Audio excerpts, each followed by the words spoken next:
अस्सलाम वालेकुम। आज 5 जुलाई 2023 का दिन है। सुबह सुबह का वक्त है।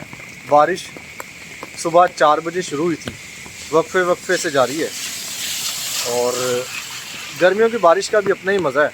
सारा साल इन बारिशों का इंतज़ार करना पड़ता है। आज ये मूसलाधार बारिश मिली है, तो चलिए इससे खूब फ़ायदा उठाते हैं। इस बारिश में ज़रा आज हम सुबह की सैर करते हैं, चलते हैं, ज़रा मुख्तलिफ़ सड़कों गलियों में घूमते हैं, बारिश में भीगते हैं और इस बारिश में लाहौर शहर के मनाज़िर देखते हैं।